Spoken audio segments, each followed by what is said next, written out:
Okay, there are still a few people joining the room. Maybe somebody can also close the door while you're coming in. Perfect. And then I think we can start the session. Welcome to MAPRG.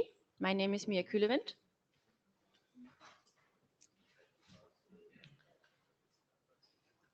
Dave, do you want to introduce yourself? Oh, hi everyone. I'm Dave Plonka, joining you from Boston. Okay, this is MAPRG. Okay, and this is an IETF session, but the IETF also has very similar IPR rights than the IETF, so you should be familiar with that. Also, be aware, as every session at this meeting, this session is recorded, both audio and video. Also, even so this is an IRTF meeting, the code of conduct applies, or actually the IRTF code of conduct applies, which is very similar or relies on the IETF code of conduct. So please make sure you know what's written in there and you really follow them. So we have a nice meeting and a good discussion here today. Again, it's an IRTF meeting. The R stands for research, and that's what we're doing today. Basically, we have a couple of invited talks that talk about their very interesting research, and then we can have some discussion. This is also one of our admin slides. The important point here to notice is that you should please sign into MeetEcho in some way, because that's how we keep our blue sheets, and our blue sheets are important in order to keep a room that actually fits the size of the people. So please sign in. And also you need to sign in if you want to join the queue. So remotely that should be easy, but here in person you can use the on-site tool and join the queue over there. Also the chat you can find there and everything you need, I guess. So please join the MeetEcho.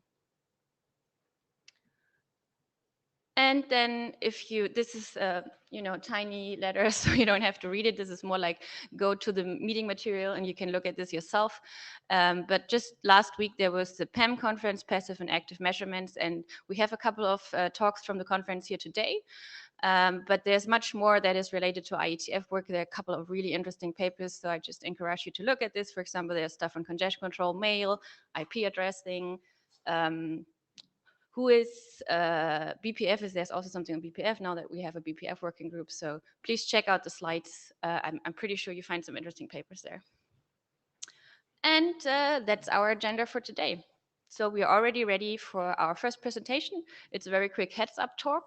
Nalini and Chinmaya are coming up here and just give us a 5 minutes heads up about their work.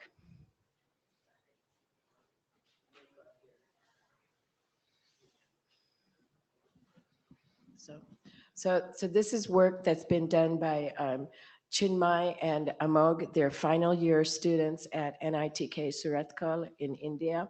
And we've been working together probably for at least 2 years on this project. So Chinmay.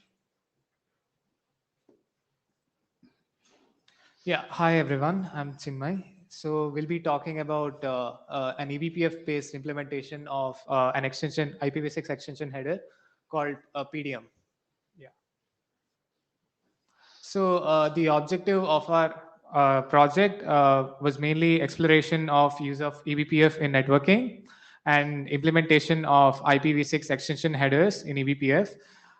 We also did performance analysis to see how well our implementation fared against a traditional kernel implementation, a Linux kernel implementation of PDM. We also tried to analyze the results that we got regarding the performance overhead of the eBPF implementation, and we are interested in optimizing our implementation. So these are the interested working groups and the agenda slots that we managed to get.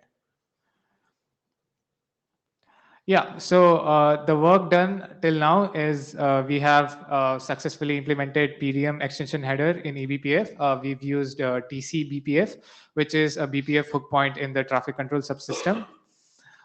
Yeah, so the performance analysis of the eBPF program against a kernel implementation is, yeah, that's given. And the test bed that we used was mainly 2 VMs with 8 cores each and 16 GB RAM. And the CPU cycles, the eBPF program performs worse as of now, but there's a lot of optimization to be done, and we plan on finding out how much exactly we can optimize and what are the main points of overhead in our program.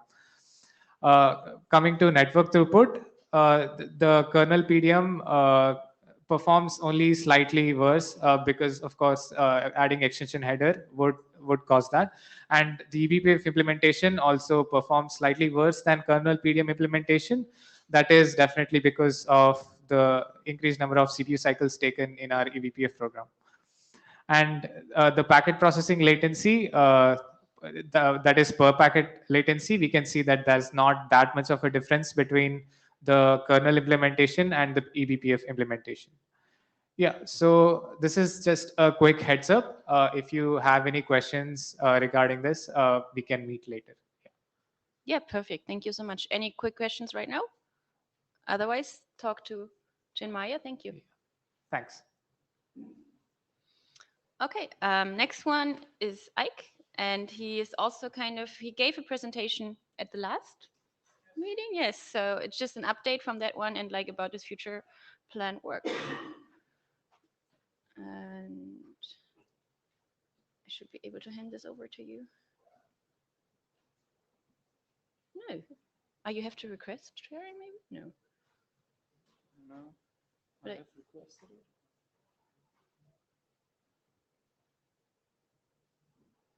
Requested it again. Oh, here. There you go. Very good. Yeah, so hi everyone. So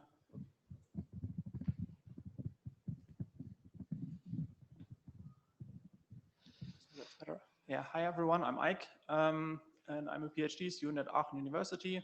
And this is, as Mira has already said, basically just follow-up work based on our presentation that we gave last time in Prague. And yeah, there we presented our work on the spin bit, on our internet measurements. And yeah, we've followed up on that in the last few months. So as a starter, so that everyone is on the same page, the spin bit is an optional mechanism in QUIC, and it allows a passive observer to measure the round trip time. And it's quite simple. So the client always spins the bit and the server always reflects it. And then the observer can track the round trip time by just measuring the time between consecutive spin bit flips. And in our work that I presented last time, we did a large scale web measurement where we assessed whether the spin bit is used in the wild. And then we found that around 10% of the domains that we could measure with our approach, that they were indeed using the spin bit, and around 50% of the underlying hosts had a support for the spin bit. We then also looked into more spin bit specific features. So on the one hand, we looked at whether the spin bit was always enabled for the domains. So we did weekly measurements and then compared the results for each week.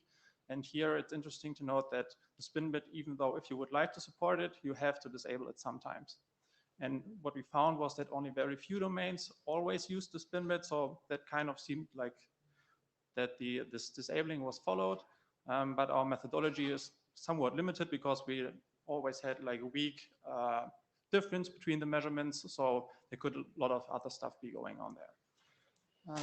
The second aspect that we looked at was the accuracy of the spin bit measurements. There we found that it was quite accurate for around a third of the connections, but that it was also very inaccurate for around half of the connections. And here we had kind of a few thoughts why this might be the case, but didn't really look into it in that paper. And these two observations, so on the one hand side, the limited methodology for the disabling of the spin bit, as well as these inaccuracies of the spin bit, then are basically what we are currently looking into a bit more. And there, the first part is this disabling compliance that I was talking about, and there we are currently extending our measurement pipeline so that basically when we see that a domain uses the spin bit, we then do a few consecutive measurements to then find out whether it's always spinning or whether there are also connections in between where the spin bit is disabled.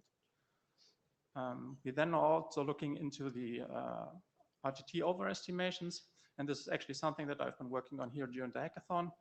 And in essence, we're just looking deeper into the Q-logs that we get out of our measurements.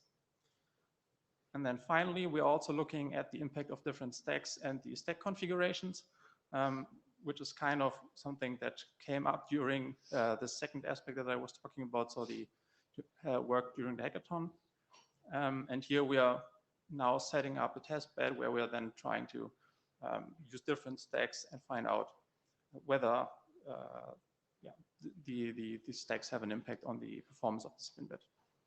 And today I would like to focus on these last two aspects. Regarding the overestimation, let's first have a look at how the measurement looks like in our setting. So we're, as I said, we're doing web measurements. And so we're always first setting up the quick connection and afterwards doing an HTTP request and response. And now this would be the overall connection with acknowledgements on the quick layer in between. And regarding the spin bit, it would look like this. So the client first sends out the request with a spin bit value of 0. And like this yellow dot is supposed to be the measurement time point for an upstream observer. So an observer that can only see the direction from the client to the target can at this point basically start the timer for the measurement. Then the blue one corresponds to the downstream observer, so someone who's monitoring the direction from the target to the client, and they can start the timer when the acknowledgement for this HTTP request comes back. Then some time passes, and the HTTP response comes back. In this case, we assume that it fits into a single congestion window, so all are transmitted with the same value. And then as soon as the client acknowledges that, we can see the first value of 1 transmitted, so that the upstream observer can now do a measurement. And what you can also see in this picture is that the downstream observer will not be able to do a spin bit measurement in this case. However, this is only a very simplified view, and in fact, this is not how it looks like in our measurements, because there are also other quick control traffic frames going over the wire. That's what I forgot to mention. So basically, the downstream observer, the upstream observer in this case, would be able to measure the RTT, but there would be a lot of overestimation, probably due to the application delay on the right-hand side. So if the HTTP response is not readily available or it needs to be generated, for example, that will take a while. And then there is also the acknowledgement delay by the client. Yeah, now what I was already starting with, the quick control traffic patterns. And there at the start of the connection, we saw different patterns for the new connection ID and retire connection ID frames. So this is now only one example. So in this case, the target server would send us a new connection ID, and the client would then acknowledge that connection ID. And this now changes a bit the order of the spin bit signals that we get. So in this case, the one from the lowest acknowledgement would move up a bit and is already transmitted earlier before the HTTP response, such that now the HTTP response actually carries a spin bit value of 1. And what this means for our measurements is that now the upstream observer can do actually 2 measurements, while the downstream observer is now also enabled to do a measurement. However, there's already or still like the application delays in there as well. And during the hackathon, we then looked at different stacks because this was now only one pattern. And in fact, all the 3 stacks that I looked into had a different pattern. So there were different numbers of measurements that we're able to do. And there was also then differences in the accuracy of the measurements. But in general, it seemed like the use of this new connection ID frames and the retire connection ID frames helped to make the spin bit measurements more accurate. Then there's also the ping frames that are used differently by the different stacks, and these force a response by the other side. So if the client uses it, then the server will send something, even though the HTTP response might not be available yet. And depending on the exact sequence of the packets, this might also then trigger a new spin bit measurement. But this measurement then kind of gives us the time that's not really the real RTT, but might be a bit higher, but it might also not be the actual application delay because it is triggered earlier. So it's really not, at least for me, it's not yet clear how valuable this information will then really be if these measurements are triggered by ping frames. Yeah, and due to these different patterns that we've seen just by looking at the new connection IDs and retired connection IDs, as well as the ping frames, we are now looking into this in more detail, where we plan to do the testbed study that I already mentioned, where we want to test different stacks and see how they work together and impact the spin bit measurements. Yeah, so overall, the spin bit is used in the wild, what we already saw in our earlier work, and we still don't really understand the real world behavior, and hence we are currently working on this by looking at this mandatory disabling, as well as the overestimation that we saw in our web measurements, and also looking at the stack-specific behavior in the testbed study. And as there's still a lot of stuff to do here, and as I'm currently going towards the end of my PhD, maybe if you're interested, you can just reach out and contribute here as well. Thanks. Go ahead, Matt. Matt Joris, Meta. One quick thing you mentioned, you mentioned pings. So one thing to note about pings for anyone's not familiar, it doesn't actually require an immediate response. It just serves as an ACK eliciting thing. This has come up a few times in the quick working group. Some stacks will ACK them immediately, but some will not. So that'll probably be another thing that's different based on how a stack chooses to acknowledge ping frames. Yeah, thanks. Nalini? Hi, Nalini Elkins. I'm curious as to what stacks you tested and if you found some any kind of interoperability issues in your testing. So we looked into QuickGo, Nico, and LS Quick, and they were interoperable, so that worked. But it's just that they, yeah, kind of induce different patterns for the spin bit for the measurements. Tommy?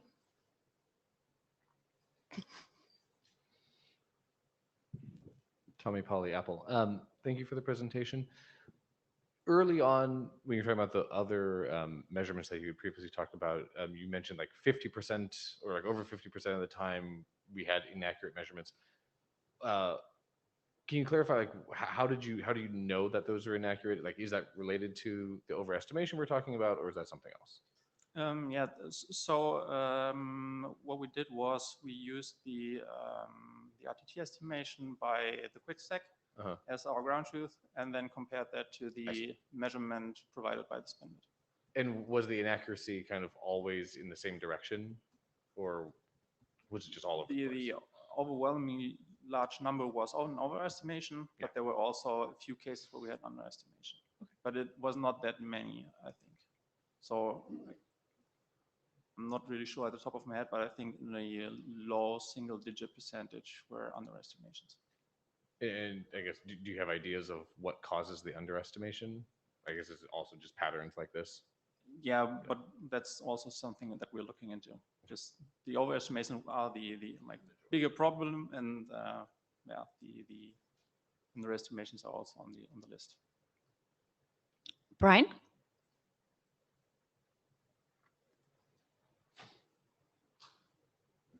We cannot hear you yet. You're still muted. You got to click both buttons, of course. Good morning, afternoon, evening, wherever. Hi, thanks for the work. There's a little bit of teaser here that I did want to ask a question on. You're saying you want to dig deeper into mandatory disabling. Have you, just anecdotally, have you seen that implemented in all of the stacks, and have you seen any divergence in how that's implemented? Yeah, still looking into that, and I've not looked into the stacks yet about that. We basically just extended our measurement methodology, and we'll run out that, or we will start the measurements at the start of April, I think. Okay, cool. Thanks. Okay, perfect. But the main takeaway here is like any questions you would ever have about the spin bit, please go and talk to Ike now because he's looking into this. And we're excited to see your final results next time, hopefully. Let's see. Thank you. Thanks.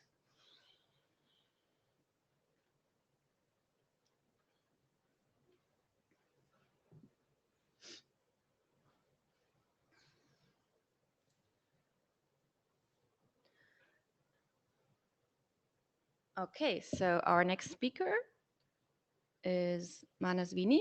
Are you here? Perfect. I will hand over the control to you. Give me 1 second.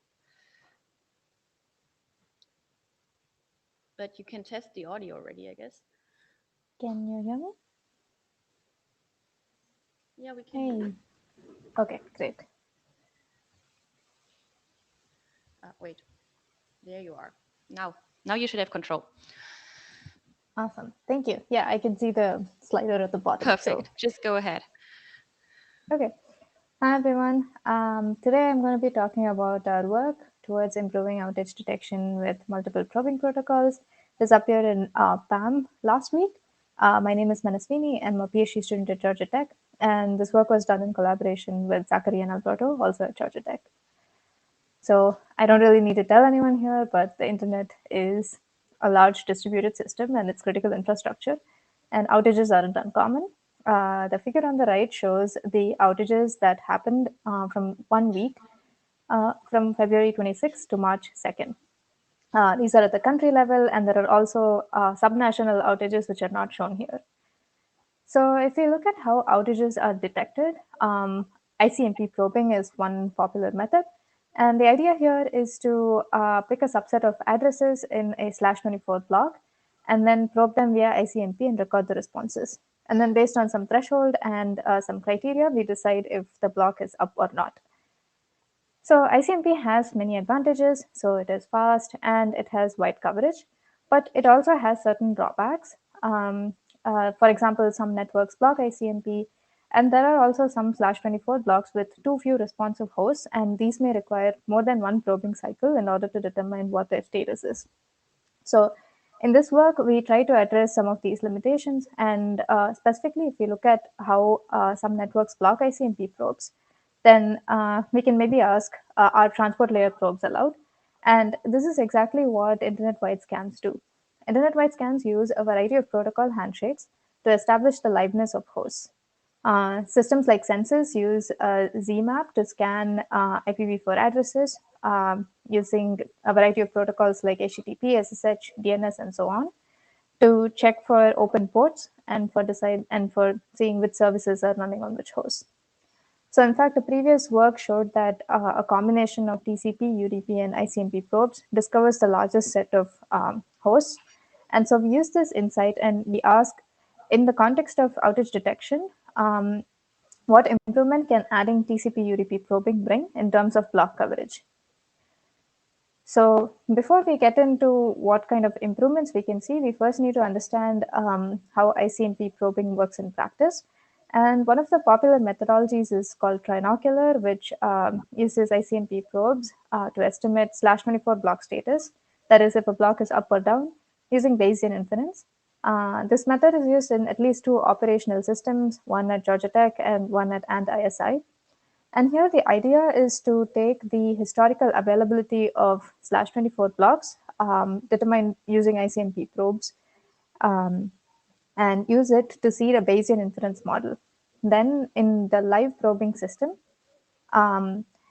we basically pick an IP address in a /24 block and send an ICMP probe to it. And based on the response, we update the belief about the block status, and that is if a block is up or down. So ICMP probe, trinocular guarantees that outages in a /24 block lasting longer than 11 minutes, which is the length of a probing cycle, will always be detected as long as the block's availability is at least 30%. And so using now the problem here is that implementing the TCP/UDP probing in a operational system is difficult because of the complexities in testing and making changes to a live system. But we still want to know what improvements we can expect when we add the TCP/UDP probing. So we instead focus on the historical block availability, which is estimated using ICMP. We try to determine what happens to these availabilities for the /24 blocks when we add TCP/UDP probing. So now we know how the system works. Let's go to what metrics we should use. We use two metrics. The first is the availability of a host, and the second is the reliability of a /24 block. So we define host availability as the number of successful responses from a host divided by the total number of probes to the host expressed as a percentage. And if we look at this block, we have an address 2.2.2.1, and it responds in 2 out of the 3 probes that were sent to it, and therefore its availability is 67%. Next, we'll look at block reliability. So we define first block availability as the availability of an address in the block on average. So if you look at the block over here, we have 3 addresses, and we add up their availabilities and divide by the total number of addresses that were ever seen in this block. So that's 3, and therefore we get an availability for this block as 44.4%. Now, going back to Trinoculus methodology, /24 blocks with an availability of at least 30%, we can always do outage detection as long as the outage lasts longer than 11 minutes. So therefore, we define a block to be a reliable block if its availability is at least 30%. Okay, so now we know what our metrics are. Let's look at the data sets. So for ICMP, we use ANT ISI IP history dataset. So ANT conducts periodic surveys of the IPv4 address space using ICMP, and it reports the responses from the hosts. And each survey is about 2 months apart. And for TCP/UDP probes, we use Census internet-wide scan data. Census performs protocol handshakes with a variety of different protocols like HTTP, DNS, and so on, and it reports the responses. So we had access to weekly surveys from Census. And what we saw was that out of the total 14 million usable /24 blocks in IPv4, ANT covers about 5.8 million of these, and Census covers about 5.72 million of these. Together, they cover 6.21 million /24 blocks. And we see that for the data spanning 9 snapshots over 2 years, from November 2020 to December 2022, there are about 820 million hosts spanning 6.21 million /24 blocks. So now let's look at some of the findings. First, we find that the average response count, that is the number of surveys on average to which a host responds, increases from 5.24 to 6.02 when we add the TCP/UDP probes. And, oh, I'm sorry, I think I mistakenly clicked a button that I wasn't supposed to.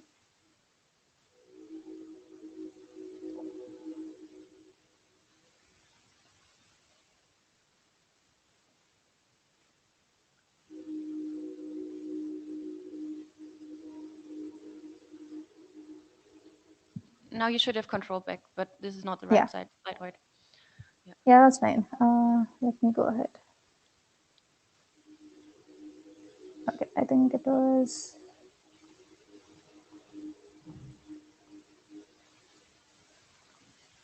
Yeah, this one. Yeah, and we also found that the hosts that appear in all the snapshots increases from 22 to 28% when we include the TCP/UDP probing.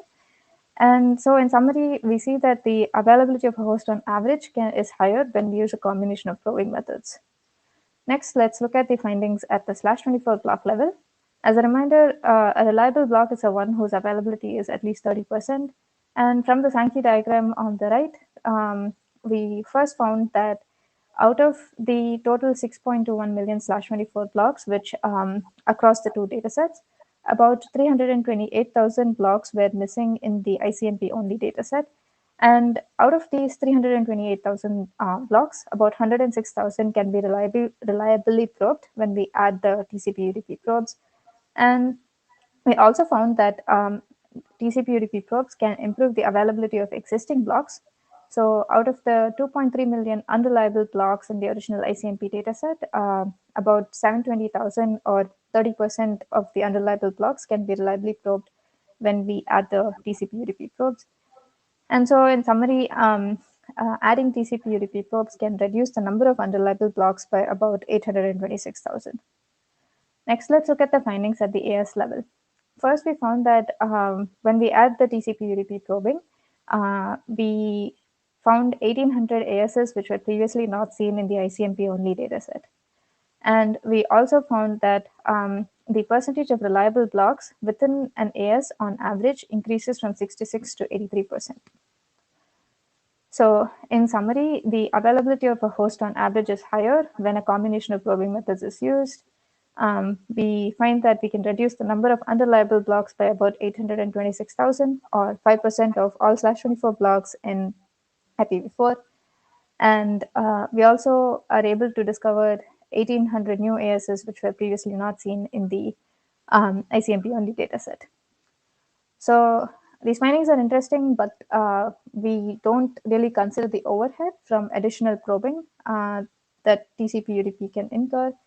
And in our methodology, we don't consider the IP address churn. But given these findings, we're pretty excited about incorporating TCP/UDP probing into outage detection.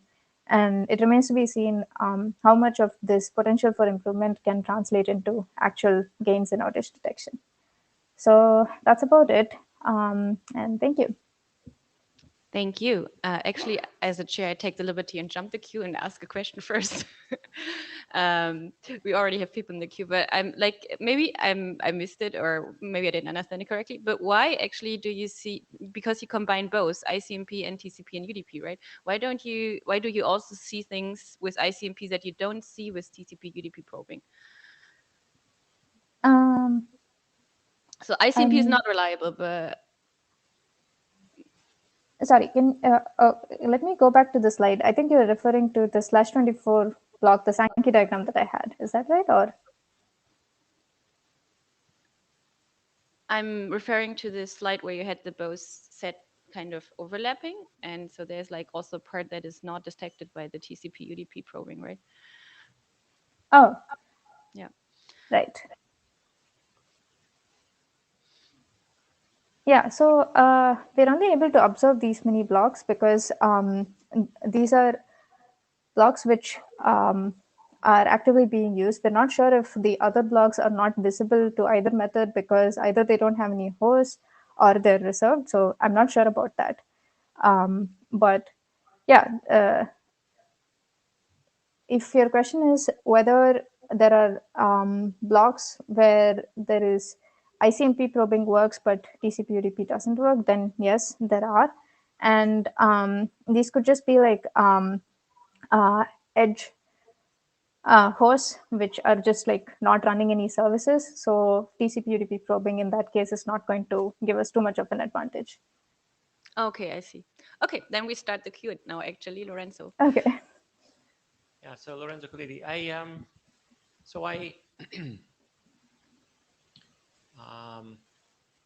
I'm not sure I see the value in a metric that uses a block. There are lots of reasons for that. I mean, I think it sounds like you picked, or the previous paper picked 24 because it's sort of the smallest unit in the IPv4 internet. That's really only true sort of on the global backbone. So just, I've got a few examples. So for example, server deployments, so first of all, blocks are generally sized based on how many hosts there might be in there. So they're typically variable size, right? Servers kind of like don't move around. So I don't know what you're measuring here. Maybe you're measuring residential users and measuring whether their gateways do or do not respond to ping on the WAN interface. But it's very hard to understand what this metric actually captures. So subnets containing clients like laptops, they're not 24, they could be 18, they could be 27, they could be whatever number, right? And so what you're measuring, if you measure a /24, is you're measuring what percentage of hosts are responding to ping. And so the availability depends on how many hosts are connected. So, you know, maybe at night, assuming they respond to ping, which they generally don't, at night there are fewer of them and so on. Servers, you know, I mean, consider the subnet 888/24, right? I can promise you that 8888 is not an actual machine. And if it was, it would not be in the same block as a machine called 8889. Those things are basically like spread out across the internet. But I think the issue is that many server deployments are actually like that. So, and also, yeah, so client hosts typically don't respond to pings because they're generally behind firewalls. So again, the only thing that I can really think that you're measuring is essentially users that have public IPv4 addresses, which means home gateways that are connected, let's say, to cable modems, and maybe mobile phones. And because the address space is sparse, those things move around across 24s, but you're not really measuring anything at the 24 level. It's just whatever happens to be there at the moment. So yeah, so anyway, I think, you know, focusing in the previous research long time ago when I was, you know, doing this stuff, I think there was this idea of a list of ping targets where they would sort of be around all the time and you would ping them. And that's sort of, I think, while it's definitely biased, it feels like a better method because, yeah, 24 is just very, there's just not enough fate sharing to construct a reasonable metric across the 24, I think.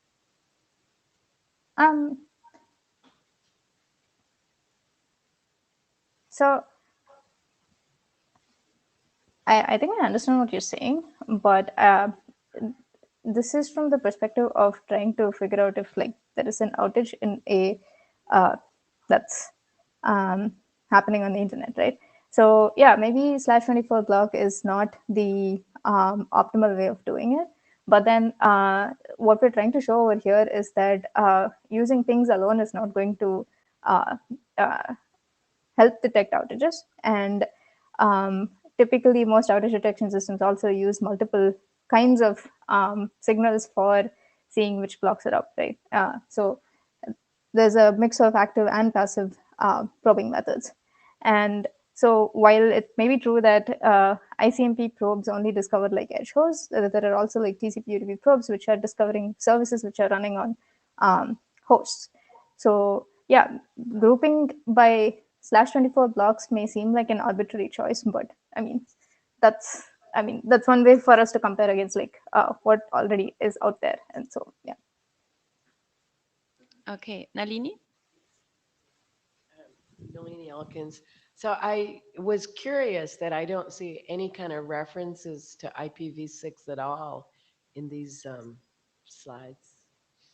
Yeah, that's a great question. It's also difficult because we don't have a methodology for detecting and like so the way this technique works is like probing random addresses within a /24 block. So it's much easier in like the IPv4 address space than it is in IPv6. So if there are methods to do that, then it would be like just an addition. But yeah, they don't exist yet. Was this your question already, Eric? Okay, Mike, where are you? There. I'm going to just add a little bit to Lorenzo. In the data center space, it's quite common for individual cabinets, if you like, to have a /28 or /29 even. Somebody's even a 32, plus some V6 maybe, for them. So if you are randomly picking within 24s, and those 24s belong to hosting providers, okay, then you're effectively going across 16 to 32 different customers as to who's doing it. So you might actually want to go down finer granularity. How to determine which /24s are hosting providers and which are not. Probably you can get some of that out of the BGP announcements with some heuristics and some other thinking and maybe some community strings and, you know, other stuff. But I would also suggest that there's a strong bias to picking, you know, the first host within the thing, because that's where people put their gateway router thingy, okay?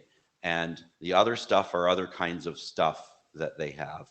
And so while you're randomly, maybe, I don't know why you randomly pick, but I would say that's the thing. And that would actually give you a better measure of, from ICMP, but also maybe the other protocols that things you're trying, that something's there that can respond. And to the other point that Lorenzo said, I don't know that, well, there are geolocation stuff for IP addresses, and if you to take that and turn it into a time zone, you could hit them during the day. And I think that speaks to Lorenzo's point that hosts turn off at night, and some of them turn off on the weekend. And we see all these, you know, diurnal things for malware, for instance. We know it's stronger during the day during the East Coast of the United States and stuff like that. So there's definitely more hosts turned on. So I don't know whether you can do with that, but I think that's a useful thing. V6, your problem is the space is so big, but you can go from the announcements. And again, you know, you see a 48/48 announced. My bet is 0001. There's stuff in that you know, /64, because people tend to use that, right? So you could go for something like, I don't know what else to do, but there's a lot of interesting research and you know, people talk about internet telescopes and whatever. And I always think it's really interesting because it really is like JWST, you know, looking through the dark matter of the cold universe, right? So thank you for this. Yeah, thank you. Those are great points. And I think the outage detection system, which I was talking about, does look at BGP prefixes and announcements. So yeah, just want to end with that. Okay, just because we have so much time today in the session, because we didn't fill up the whole, do you, just as a last question, do you have any kind of high-level takeaways about outages in general? Like, how often does it happen? Does it change over time? Like, is there anything exciting that you could share with us? So I can't speak to how often they occur. I did not actually work on like the outage detection system yet. Yeah, I don't. But I'm just asking. yeah, I do think there is some interesting aspect to geolocation. So there were some blocks which we geolocated to say initially if you just use ICMP, there were like some say 40 blocks in I think Yemen and Syria and places like that. And then when we added the TCP/UDP probing, it sort of increased to like 80 plus or something. So I thought that was interesting. So. Okay, perfect. So please also check the chat. There's a lot of comments there and a lot of interest in your work. And then if you have more results, just come back and present them here again. Okay, we go to the next talk. Thank you. Thanks.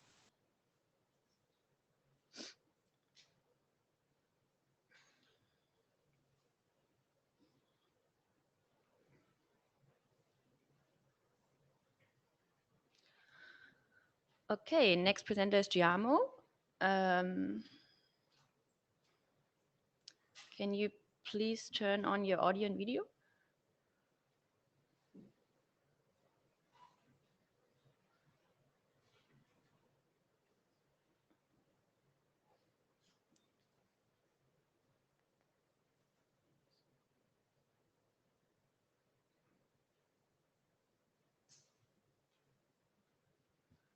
Actually, I don't see him right now, so let's skip this one for now.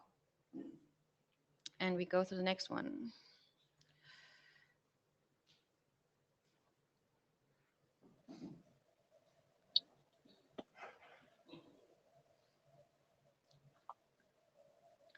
So this is TJ.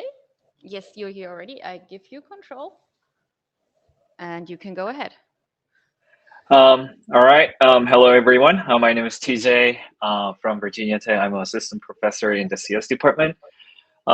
Today, I'm very excited to talk about our group's recent work, Eradicator, pruning IR entries with RPK valid BGP inside. So we are all familiar with BGP. So BGP is really important, right? But a BGP was not designed to designed with a security in mind. So there has been lots of BGP security incidents, including Indonesian ISP, and also, oops, sorry. Yep, and also there recently many cryptocurrencies are stolen because of BGP hijacking attack. And also the hackers empty the Ethereum wallet, not only for other cryptocurrencies, main Ethereum wallet as well. And also sometimes Google's traffic were rerouted through China and Russia. So because of this reason, there has been in large two approaches to improve BGP security. The first one is Internet Routing Registry, IRR, which was invented in 1995. It is widely used for sharing global routing information. However, the main challenge is it lacks of authentication mechanism. And also, it's been there so many years, so there has been anecdotal evidences that it has many outdated entries. Because of this issue, RPKI was proposed. So using PKI, it provides a cryptographically verifiable method of binding IP prefixes to their respective origin aliases. One challenge of this protocol is it is a slightly narrower coverage than IRR, but however, it has a certain guarantee of binding between IP prefixes to origin aliases. So it has been known that the deployment is been increasing, but still about 40%. So our work is focusing on IRR. So we are using RPKI to improve the quality of IRR entries by removing stale IRR entries using machine learning technique. So for this study, we use two different data sets. The first one is RPKI data set. Thanks to RIPE NCC, collected all the RPKI objects since 2011. We also used our all RPKI data set. And also we use RADB, one of the most popular IRR database. And also we collected all the IRRs across different sources. All right, so let's take a look at how IRR and RPKI are used in practice. The top graph shows how many BGP announcements can be covered by RPKI or IRR.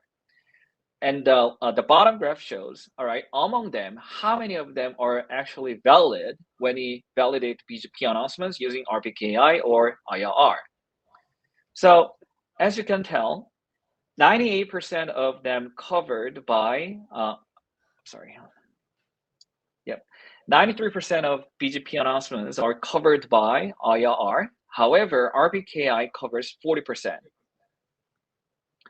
So, however, when we focus on the quality of these objects, RPKI provides a strong, strong authentication mechanism. So 98% of covered BGP announcements are valid. However, when we are using IRR, only 90% of them are valid. So as you can tell, it tells us that there must be a gap between the percentages of valid BGP announcements, which means there are some inconsistency between RPKI and IRR objects. So for the IP prefixes registered in both IRR and RPKI, let's first take a look at that. How many of them are actually consistent and how many of them are inconsistent?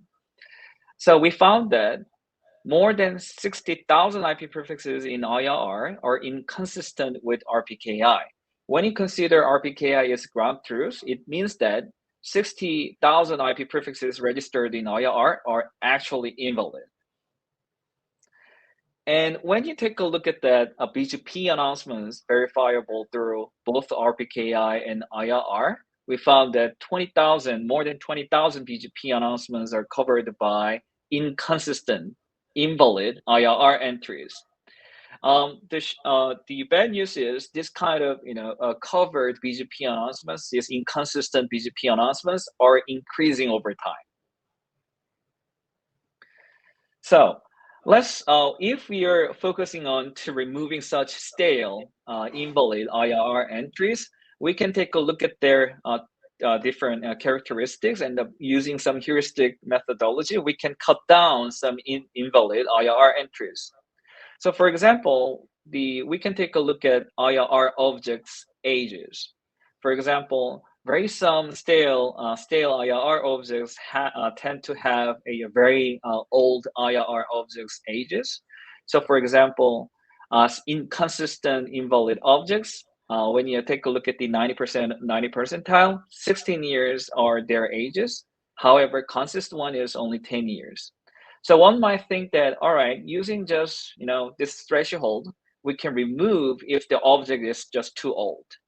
For example, JPIRR forces the IRR registrars to update their IRR entries every year, so that they can be sure that all these objects are very new, so that they can just trust all the IRR objects. So we can apply this object, but the thing is, if we are choosing this 16 years as a kind of parameters, it only covers 10% of inconsistent IRR objects. So here is the challenge. If you're just applying just the heuristic, then the problem is setting up good threshold is always hard, right? And one alternative approach is, for example, IRD 4D or RIBE-NCC. They filter all the IRR objects if they are RPKI invalid. So using RPKI, they can only prune the IRR entries if they are covered by RPKI. This is really great. However, the flip side is it only covers 44% of IRR objects, which means we are missing, we are just assuming the 50, we cannot determine the other 56% of IRR objects. So our idea here is we are using we are observing BGP patterns of such inconsistent and consistent objects, and we can learn some pattern so that we can use this insight to filter the rest of uncovered IRR objects. So we can model BGP announcements using various modeling techniques, but our approach is simple. So for example, we can focus on, let me go back, lifespan, which is the difference between the first and the last observation divided by your monitor window size. Monitor window size is, we can just monitor BGP announcements for a day, for a month, for a year, okay? And uptime is the number of days that BGP announcements have been observed, which is divided by monitor window size, and relative uptime is simply divide uptime by the lifespan. So when we see we are trying to compare this kind of consistent, the BGP announcements from the consistent objects and also inconsistent objects. So as you can tell, the first graph shows that consistent IRR objects tend to be more recently used, which is pretty obvious. And consistent IRR objects tend to be more frequently announced in BGP than inconsistent ones. However, this is really interesting when you're focusing on inconsistent BGP announcements. As we increase monitoring window, which means as we take a look at as we consider more historical BGP announcements, their relative uptime increases, which means this is a kind of strong signal that this objects used to be correct. But for example, let's say one network operator moves these IP prefixes to someone else, they forgot to update their IRR entries. So they're old, stale, not correct anymore. So inconsistent IRR objects used to be announced actively. So inconsistent one becomes no longer announced in BGP. All right. So using this insight, we are using a more than 300 features for each prefix origin pair in IRR. And we applied multiple machine learning techniques and with the classification with rejection so that we can determine the status of IRR entries. So when we are evaluating our technique, the most significant challenge is we are missing ground truth data set. So we are using RPKI. First, we are using RPKI to set up the ground truth. For example, we train our model using the current date, and then we are testing our model using T+1 days of RPKI data set. So the performance is good. And the other ground truth data set is using transfer logs from each IIR. So IP prefixes can be transferred between organizations whenever it moves happen. RIR has a database that tracks all these kind of transfer history, so that we can use that. And when we found that in the IIR entries not updated, even though it was transferred, we can label it as a invalid stale entries. So using these logs, we also tested our model, and the performance was great. So let's take a look at the comparison with our techniques and with other techniques. For example, IRD4, which prunes all IRR entries using RPKI validation. So we evaluate the performance using 4 metrics. So let's focus on the first one. The first one is number of total objects. So IRR has nearly 2.6 million entries. And after removing stale entries using RPKI, which is where IRD4 currently deploys it, then nearly 20%-ish objects are filtered. Using our technique, we remove 59% of IRR objects. So using our technique, for some reason, our model determined that 59% are stale. However, when you focus on the percentage of these IRR objects, remaining IRR objects that are actively used in BGP, we found that our model has even though we removed a significant number of objects, we see that 60% of our IRR objects are still used in practice. And also, we take a look at the BGP announcements. How many remaining IRR objects are actually used in practice? How many of them are covered by BGP announcements? So this red bar shows the percentage of BGP announcements that are covered by respective IRR dataset. And even we filter out 59% of IRR objects, we still cover 88% of BGP announcement. And the last one is how many of them are actually turned out to be valid using IRD4 or our technique. So we found that 94% of covered BGP announcements are valid against IRR dataset after filtering all of them, 59% of them using our approach. So when you zoom in, we can find that even after we filter 59% of the objects, the percentage of valid BGP announcements slightly increase, which means we accurately, we want to argue that we accurately filter the stale IR objects. So our methodology is not perfect for sure. So the biggest challenge is reducing first negative. So for example, let's say we deployed our technique into, for example, IRR registry.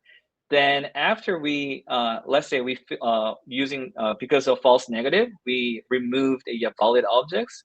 Then we have to explain to the network operators that, hey, because of this reason, our model turned out to be this object to be invalid, so that you can maybe you can announce it more longer, so that it can be finally determined as valid. So it has to be a very we are thinking to improve the explainability in our machine learning model. So because of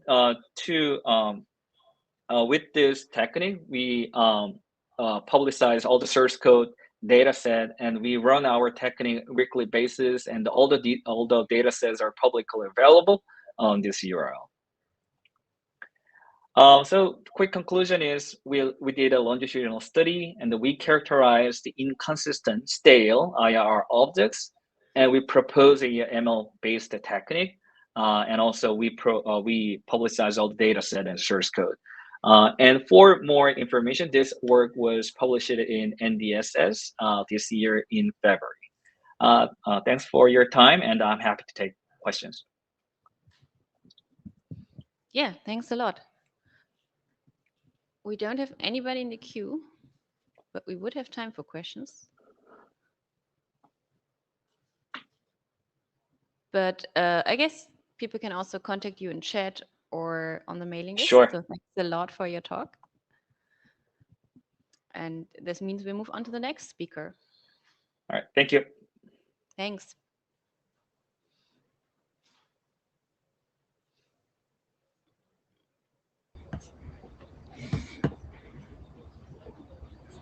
Okay. Between you should have now control, I think. Yeah, can you hear me? We can hear you. Go ahead. Okay. I can't see the control from my end. You cannot, you say? Yeah. Let me double check. Now maybe. Yeah, I have it now. Perfect. Thank you. Yeah. Okay. Hello, everyone. This is Rijvi. I'm going to present our work titled Anycast Polarization in the Wild.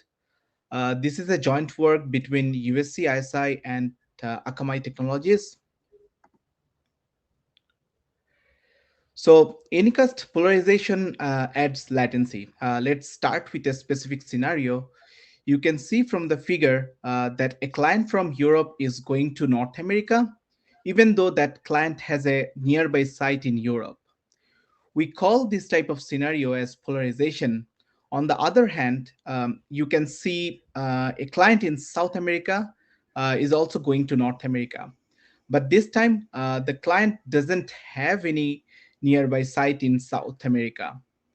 As a result, we don't call this type of scenario as polarization, since the client doesn't have any option to go to the nearby location in South America. So polarization adds latency since it may cause traffic to move from one continent to another. Next, we will show what our contributions are in this paper. Okay, so the term polarization was first defined by Giovanni Mora in his 2020 IMC paper, but here we make three contributions. First, we find out the key reasons behind polarization. Second, we investigate all the known prefixes to see whether they have polarization problems or not. Third, we worked with a CDN provider to make real-world changes to mitigate the impact of polarization. So what's our expectation from an Anycast network? You can see an ideal Anycast network in the figure. The client should go to the nearby location. I mean, that's our expectation. From the figure, you can see that all the clients are going to the nearby location. But this is not the case in reality. In reality, you can see you will see some clients will go to the distant site, as you can see with the red line. And we call this type of scenario as polarization. So we already described the definition of polarization. Next, we will show the reasons behind this polarization problem. So we find two top-level reasons behind polarization. The first one is multi-pop backbone problem, and the second one is regional leakage problem. Next, we will describe both of them. So we identify multi-pop backbone problem as one of the key reasons behind polarization. This problem happens when a tier 1 transit is not connected to the Anycast POP in a wide geographic area. For example, here you can see a tier 1 backbone is directly connected to the POP in North America, which is shown in the left top side. This tier 1 provider has a broad coverage, and it's not connected directly connected in the POP in Europe. As a result, you can see an unhappy client which is from Europe is going to that North American pop, even though it has a site, even though it has a pop in Europe. So we call this type of scenario as a multi-pop backbone problem, since this backbone is not connected in a wide geographic area. This is the second kind of polarization problem. The cause is kind of similar like the previous one. But here, instead of having a direct connection to a tier 1 provider, the North American POP is indirectly connected to a tier 1 provider through a regional AS. This regional AS may be connected as a private peer and leaks route to the tier 1 provider, or it may be connected as a transit provider and propagates routes to the tier 1 provider for getting a global coverage.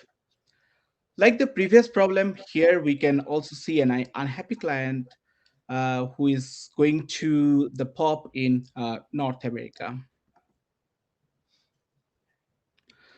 So far, we showed the basic causes of polarization. Next, we show the ways we find these polarization problems and their reasons.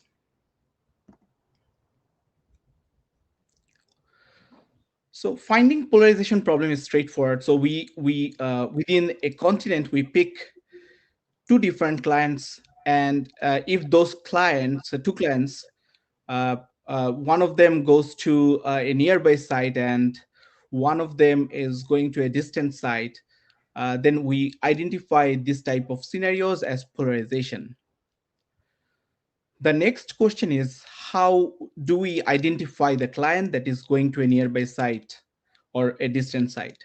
So we use a threshold of 50 milliseconds to identify the clients which are within the continent, and a different threshold of 100 milliseconds to identify the clients that are going to a distant site which is out of the continent. And we did this type of test for all the known Anycast prefixes. We got this list of known Anycast prefixes from a prior work by Rafael Somiz in his IMC 2020 paper. So after getting all the potential Anycast prefixes which have polarization problem, we make trace routes to find the root causes of this polarization problem. So we use RIPE Atlas vantage points and we make trace routes to these potential prefixes that might have polarization problem. At first, we identify the penultimate AS hop. If the penultimate AS hop is a tier 1 provider, then it's probably a multi-pop backbone problem, as shown by the blue box. If it's a regional AS, not a tier 1 AS, then probably it's a regional routing problem, as shown by the green box. These are the two reasons that we showed earlier, and these are the key reasons, and these two reasons have some sub-classifications. The other details to find out the sub-classification is in the paper if you are interested, but at a high level, we actually try to find out the real transit provider from other paths to identify this sub-classification. You can check our paper to get the full algorithm. So we showed the reasons behind polarization, and we showed how we find polarization problems and their reasons. Next, we will show how common is this polarization problem. As you can see from the table that polarization problem is not uncommon. Around 28% of the known Anycast prefixes have this kind of polarization problem, and we could confirm 18 of them with the CDN operators or with the operators. So a common expectation is that when the number of sites is high, we shouldn't have any polarization problem. So here we try to find out whether that's the real case or not. Here you can see the number of Anycast sites in the x-axis, and in the y-axis you can see the percentage of Anycast prefixes that show a polarization problem. As you can see, when the number of sites is below 35, we have more polarization problem. So it's true that when the number of sites is less, then probably we mostly have this polarization problem. But it's not. It's also common with a network which has uh, 30 or maybe 25 sites. So what's the impact of polarization? Here in the second last column, we can see a significant difference between the median and 95th percentile latency. You can see in many cases they're over 100 milliseconds. This is because of the cross-continent traffic that we are observing due to this polarization problem. As some examples, you can see some traffic from Poland is going to the US, even if it has a site in Europe. Some traffic from the US is going to Australia. So lots of cross-continent traffic. And these polarization problems are common in many different types of providers like CDN, clouds, or DNS providers. So we show how we next we will show how we improve the situation by working with a CDN.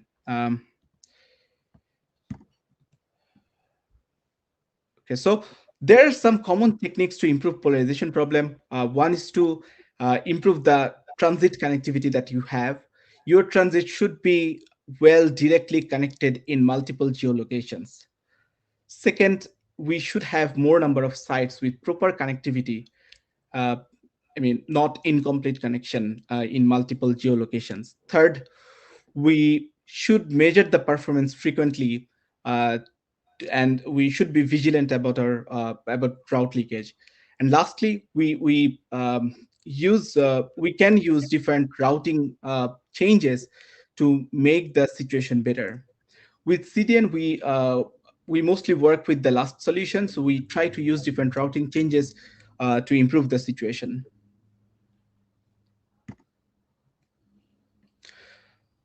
So let's start with with our first case study, where you can see there are 3 sites in Dallas, Virginia, and Milan. We can see 3 maps here. Each map indicates a particular catchment. The first one is in Dallas. This map shows the probes that are going to the Dallas location. The second one is for Virginia. This map shows the probes that are going to Virginia, US. As you can see, there are a lot of red dots. In all these graphs, these reddish dots indicate over 100 milliseconds of latency. So in all 3 cases, we can see a lot of cross-continent traffic going from Europe and Asia to the US, or vice versa. And we observe bad latencies overall. So we are, what's the reason behind this polarization problem? So we are showing here one reason behind this polarization problem. This is the first one for the Dallas location that we just saw in the previous slide. So here, the tier 1 provider, which is AS1299, is only connected in Dallas location. It's directly connected in the POP of Dallas location. As a result, we can see many cross-continent traffic from Europe to Dallas location, because this tier 1 provider is only connected in Dallas. And that's why it creates the multi-pop backbone problem that we just discussed. The other 2 maps from the previous slides have similar kind of issues. I'm not going over the details, but you can find them in the paper. So what did we change to improve the situation? So we changed the routing announcements to the tier 1 providers, which are not completely connected. We found that this CDN has other tier 1 transit providers, so they are really well connected, but they have this kind of extra connection with the tier 1 providers, which is not directly well connected in other places. So we just block those announcements to this tier one provider, which are not well connected. As a result, you can see in the right side, there are very few red dots. So the situation improved after our changes. Uh, the improvement, overall improvement is shown in the first right map.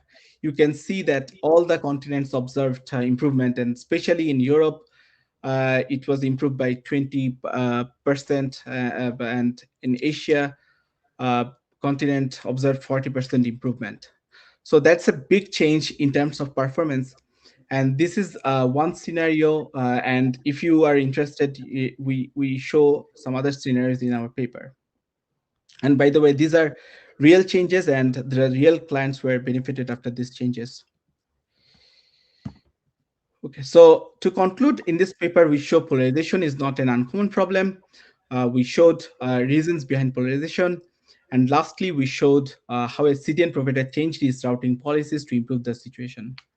Thank you all. Please let me know if you have any questions. Thank you for your presentation, Michael.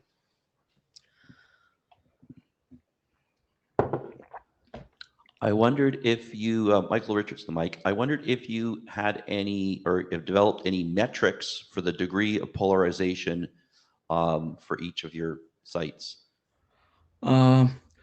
We just use the latency difference. So if that's to each destination, but as a group. No, we didn't do that. That I think would be really useful, but I think for some operators, because it would tell them which squeaky wheel to fix first. Yeah, I think that's a good idea. Right. Yeah, that can be a possible future work. Jim, go ahead. Yeah. Jim Reid, I really enjoyed your presentation. It's very interesting work. I wonder, though, if you've considered other possibilities for these kind of polarization problems. I remember in the very early days of doing any casting, there were peering issues with service providers at internet exchange points, and so sometimes the traffic wasn't going to the right node because the peering wasn't set up the way that it should have done. Have you given any thought to those kind of issues, as well as just the basic problems of people screwing up BGP? Yeah, I think what we are showing is kind of similar to the issue that you were mentioning, like there are not proper peering connectivity in many different locations, and that's why the traffic should go to a distant location. Yeah, does that answer your question? I mean, we are showing here kind of similar kind of issues, right? We showed the transit connectivity was not complete. That means in many geolocations we didn't see a connectivity. That's why traffic should go to the other continent. Okay, thanks. Mm-hmm. Ben?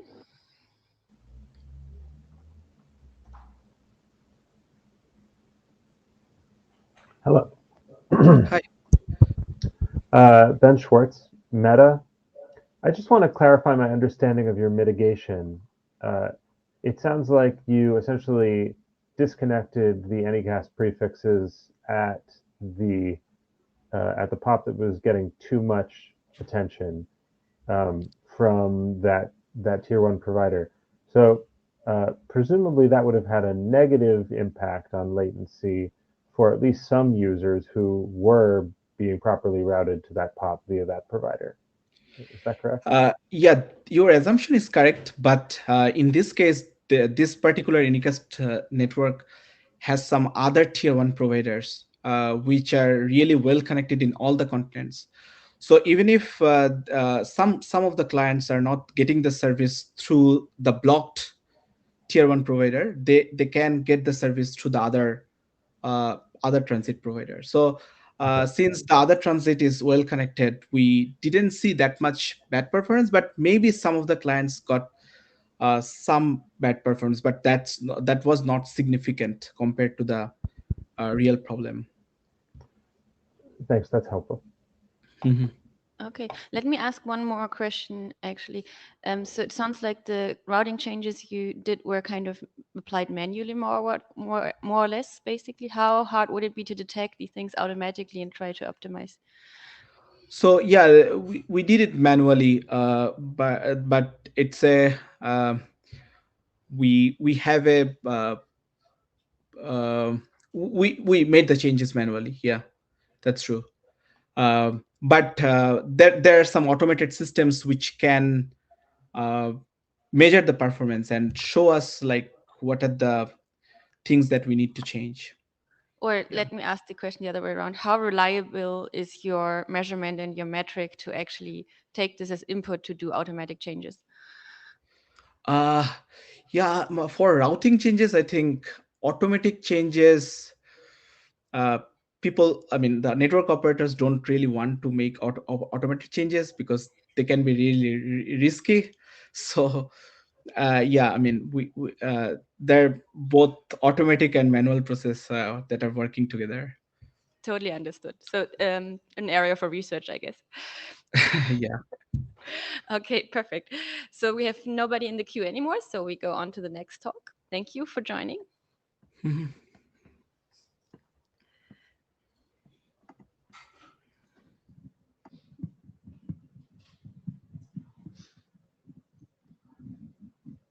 Not that tall. All right, thank you. Okay, you want me to advance the slides, right? Oh, well, I didn't plug it in. You can use your phone or you can say next. I'll tell you when. Yes, how's that? perfect. Okay. So, hi, my name is Jason Livingood. I'm here from Comcast today talking about dual queue low latency field trials. Next slide. And so this is a really interesting one. The TSV working group standardized L4S, which is low latency, low loss, scalable throughput, and is in the process of standardizing non-queue building per hop behavior. The top ones, L4S, are informational or experimental, and the bottom one is standards track, but still obviously not an RFC. It's probably going to get a few more iterations before it goes to another working group last call.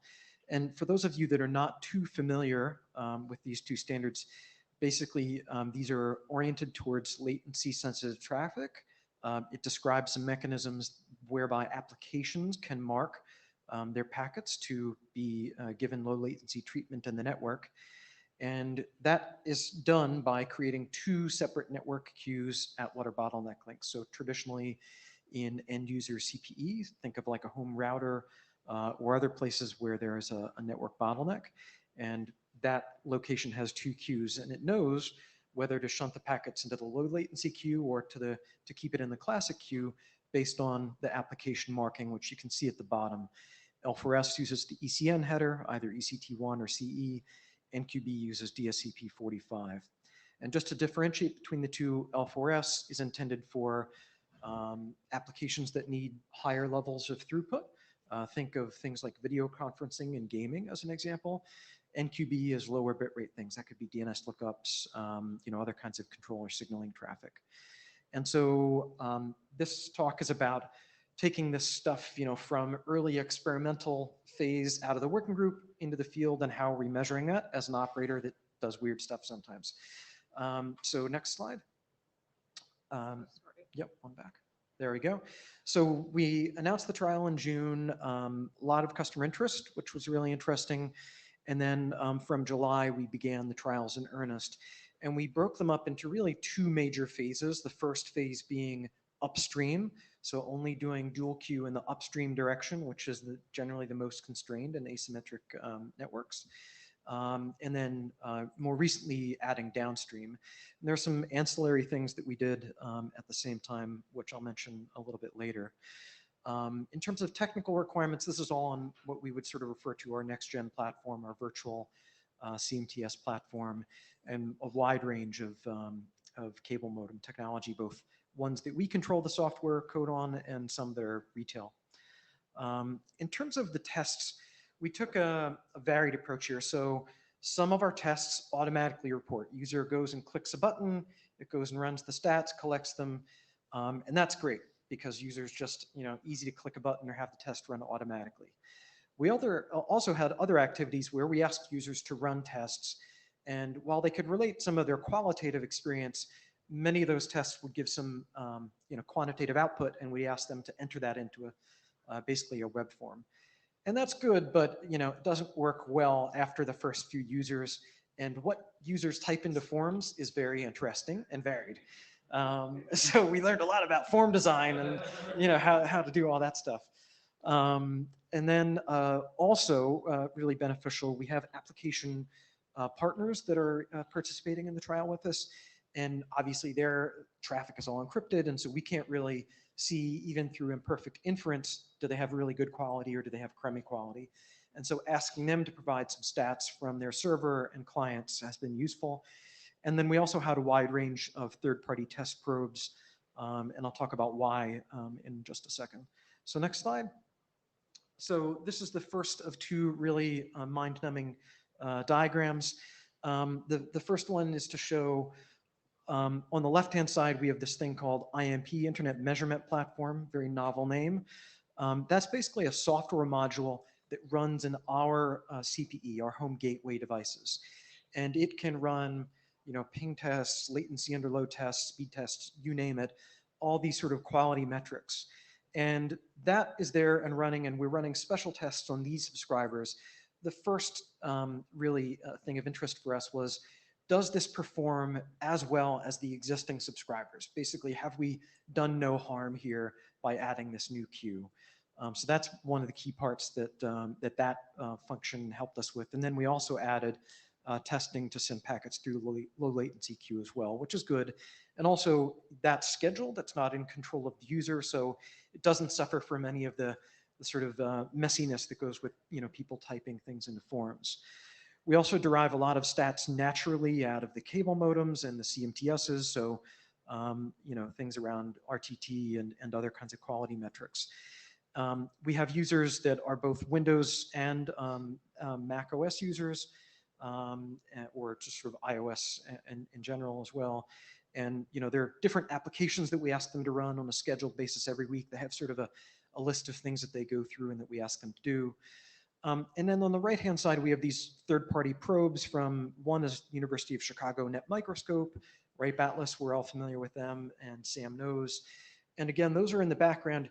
None of them yet have a way to test dual queue. So for example, the Sam Knows probes aren't running an NQB test in their latency under load or something like this. But what they are there is, again, to provide an external validation of, is everything performing as well as we expected? And all of that on both sides with our own platform and those third parties were meant to answer one of the questions out of the working group, which is the classic queue going to be starved of bandwidth in some scenarios when this low latency queue gets used? And so, that was helpful for us. Next slide.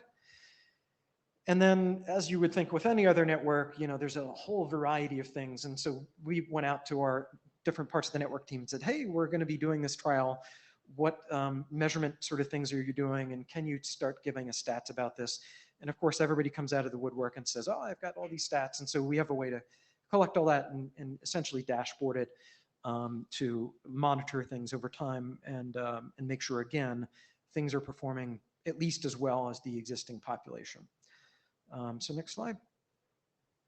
So some selected measurement findings. The first problem that we found was probably a pretty elemental one, which is we had a test that was unidirectional and it should have been bidirectional. So we were testing to make sure that we were not bleaching ECN marks, the ECN header. And we were like, we're patting ourselves in the back. We're doing a really great job. We're not bleaching. And then we're like, oh, wait. Yeah, in the other direction we are.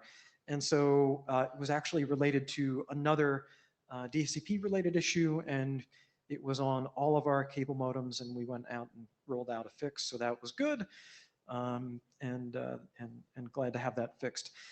We also confirmed that initially, just via basic PCAPs and interface stats on machines, that there wasn't classic queue starvation, again, being a core concern out of the working group. And then doubly confirmed that on a more automated basis with the probes that we have embedded into the cable modems and with third-party probes. And I will say, related to that, we actually saw the inverse of what the working group was worried about, which was the working group said, oh, what if the classic queue gets starved? We actually found we were starving the L4S queue because of a misconfiguration on our side. And operationally, what we found, which was really interesting, is unlike our implementation of Pi, in this case, DOCSIS Pi as an AQM, which was literally like on or off. It was a binary configuration for us, which was really wonderful. We found this long list of configuration parameters and not a lot to go on from our Cable Labs group. And some of the testing that they had done in the lab was like, very short distances of copper and so on. And so when we were actually in our live field, we found we had a lot more tweaking and experimentation to do. So we actually just recently did, a couple of weeks ago, a very big update of our cable modem configuration. And so we're now in the process, next slide, of essentially rerunning all of our tests. So as we've started to do that, that one IMP test, what we have shown is, and again, these are synthetic tests. The green column is, classic queue latency under load. There you're seeing about 51 milliseconds. The non-queue, which would be L4S in this example, 26, and unloaded is about 14. These are good, again, for providing a baseline. The green one, just making sure that this population looks similar to others in the broader customer population. But ultimately, it's still a synthetic test. It's not, a real representation of user traffic, which is a little bit harder to do. So it's a good data point, but it's not necessarily determinative. Next slide.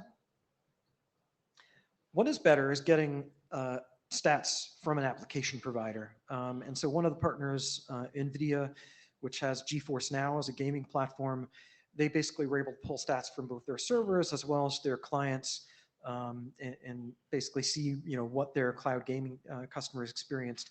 And, they saw a demonstrable difference between the kind of lag spikes that they saw in game.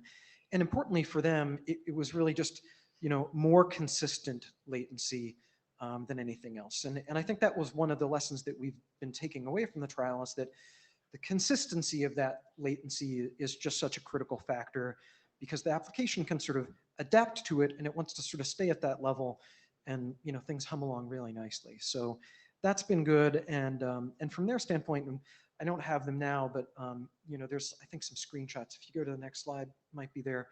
We've actually got some videos that they gave us, and just to show this, what you actually show in a split screen of, a little bit of normal load without L4S, and then L4S on the other side is, playing a game, you're actually seeing moment to moment, sort of like you'll jump ahead a few frames in the game as you're playing, and basically you're missing like fractions of seconds of time. Whereas, with L4S and that load, it's a more sort of smooth experience that you would normally expect for that kind of cloud game experience. Next slide. And then Valve was one of the other partners, so Counter-Strike. By the way, I should just digress for a second. It's super fun to play games as part of your job. Be like, yes, I'm really testing, boss. This is totally legit. But also notice there that their loaded latency was actually pretty close to what they observed for idle, just sort of normal traffic. So again, a nice result there, and more valuable than the synthetic testing from our standpoint. Next slide. So we are continuing to test. As I mentioned, we pushed a new boot file, a configuration file out to the modems just a couple of weeks ago. So all of the tests we're in the process of rerunning, and that includes both L4S and NQB tests, and all the things behind the scenes from a monitoring standpoint, automation, provisioning, all these kind of things. We're getting ready to basically be able to scale it to millions of users. And that's just a shorthand way of saying, make sure it works so that we're not waking up during the maintenance windows to do things, and there's not anything manual that has to go on. Nobody has to look at logs, that alarming thresholds are set, and all the normal kind of things that you'd want to do operationally.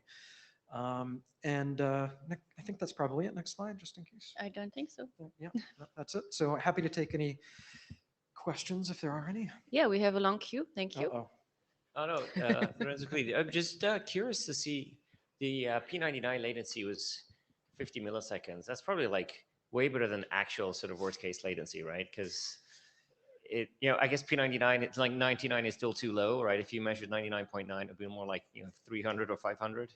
Well, So it's actually better than twice as fast, is what I'm saying, I guess, right? yeah, it's already good now. That's a really good point, because that population are all DOCSIS 3.1 modems, which by default means that they're going to support active queue management. So DOCSIS Pi. Our older modems don't have active queue management. You are going to see hundreds of milliseconds at P99. But AQM certainly helped a great extent. So I was going to actually ask about the same slide. If it would help if you put like slide 7 up, please. The one with that bar chart. Yeah. So that green 51 milliseconds then. Yeah. That is with Pi, isn't it? So It as is, you were saying. and I should mention one other thing. It's all on network for us, right? So you always want to know like where you're testing to and from. So this is going to be from an agent embedded in the cable modem. So no Wi-Fi, CRUFT. You've got that to one of our regional network servers. So not over an interconnect, not over some distance after that. So sort of within the things we can control. But yeah, go ahead. Yeah. So, but in terms of the advantage that would be perceived by users if they switch from a normal network to the blue bar there. Yep. Yeah. The gain would be more than twice, wouldn't it? It would be. Yeah, and typically hundreds in the.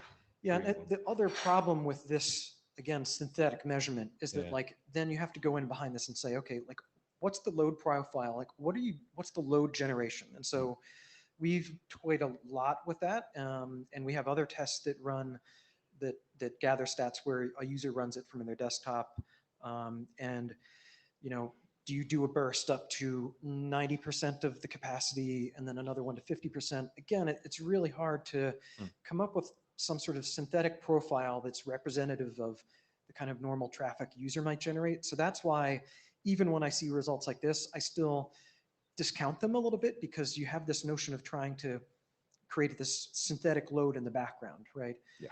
That's why I like much more looking at the slides where the GeForce Now stats were shown, because there's nothing else going on than that user playing their game, normal stuff happening over their network that you would see in terms of normal working conditions.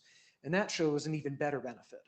And so that to me says, from a test design standpoint, that synthetic test on our gateway is still a little bit primitive, if you will. No, it's all really good data. Thanks for sharing it. Yeah. Abhishek Tiwari from Meta. First of all, this is thanks for your technical leadership to get this to so many users. This good data.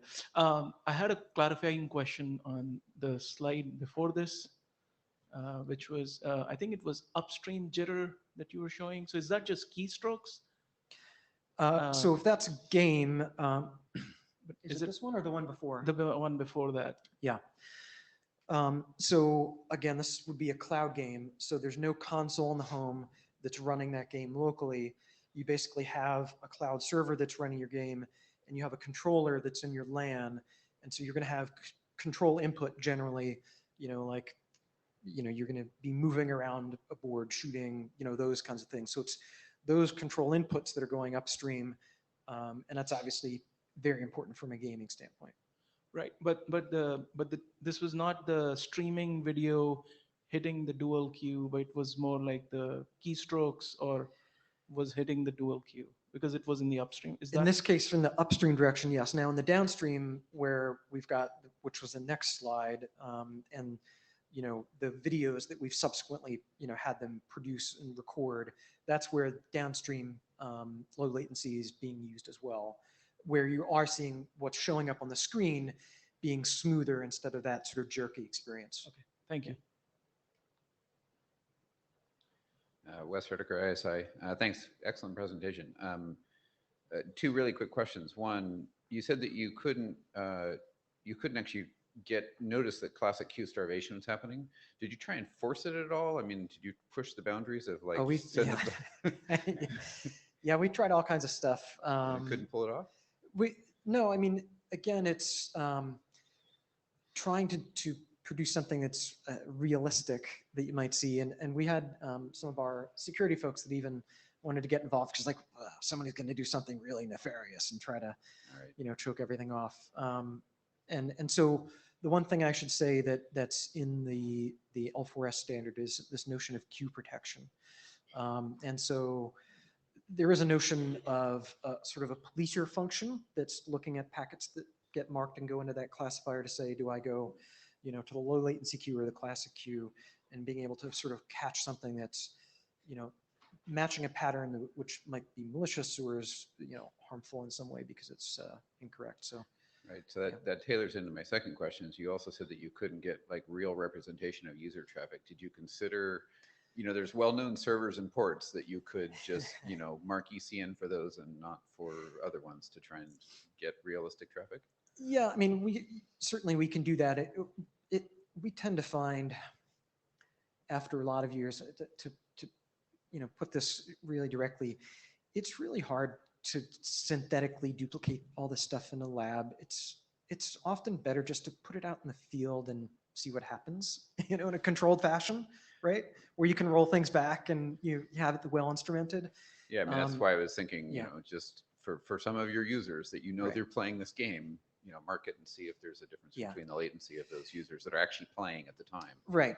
Yeah, I think in that case, we've just found as much sort of futzing around we can do in the lab to try to reproduce a synthetic notion or a recorded version of traffic. It's better just to put it out into all the massive permutations of stuff people have in their house, and then have them tell you what their experience is and measure it independently.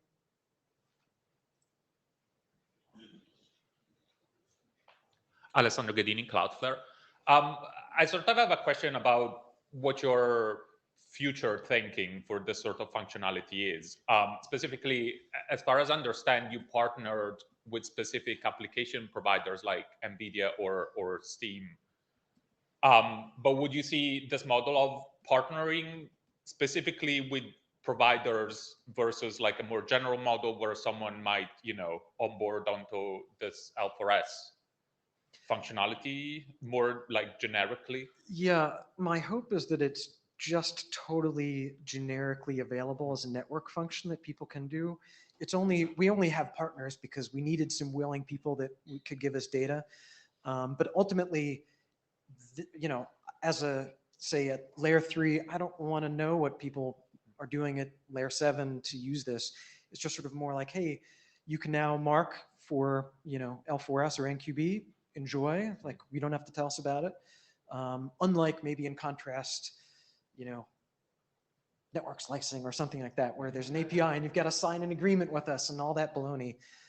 Anybody should just be able to do it. And we would encourage you to go out and instrument some of your tests with it. And, like, is BGP safe? How about, do I have NQB or something like that? But so like my follow-up question is, would you see this being, abused in terms of like maybe by mistake or like on purpose, like, oh, sure, I would like low latency for all of my traffic. Sure. And Well, I get to ask that question a lot internally, and my answers are two things. Number one, what a great problem it would be to have if we had a lot of people marking traffic this way, right? We're in the opposite, which is like trying to get people to implement. But secondarily, it should be a sort of a good self-correcting kind of feedback loop in a way. So if you're an app developer, you want your app to perform really well, right? And you're not going to do something dumb that harms your app QoE. So if you're not, if you wanted to be queue building and you weren't, latency sensitive, but you marked for, NQB or something like that, like, your app experience is going to be pretty terrible, right? And you'd notice that and be like, oh, maybe I should go update my app. I shouldn't have done that, right? Just in the same way that if you did something else dumb in HTTP or whatever it might be, you should be able to go out and notice that and go correct it and fix it. Okay, makes sense. Thanks. Yeah. Yeah, thank you for your talk. Right. Yes. Thanks. I guess you all have noticed that we skipped a talk and somehow we don't have the speaker, unfortunately. So for that talk, you can check out the slides. They are online. You can also read the paper. And I was hoping to have like a few minutes time to do a PowerPoint karaoke for the talk that we skipped, but we used all the time for questions. So this is our last talk now. Go ahead. Am I audible? You are. Okay, thanks. Hi, my name is Devashish, and today I'll be talking about implementation of mobile app filtering in India. This is a joint work in collaboration with Karthike, Rishi, Jitin, and Sambodho from IIIT Delhi, India. As you can see from this particular map, almost all countries engage in some form of filtering. What is filtering? It is a control of what information can be accessed, published, or viewed over the internet and acted by regulators, typically governments. Internet filtering is overall on rise. We have seen increasing number of internet shutdown, banning of apps. Even EU countries have started doing censorship, namely Greece and Spain. Russia is a country that legally passed the bill regarding internet censorship, and then there are some usual suspects that have been extensively studied about their traffic filtering practices.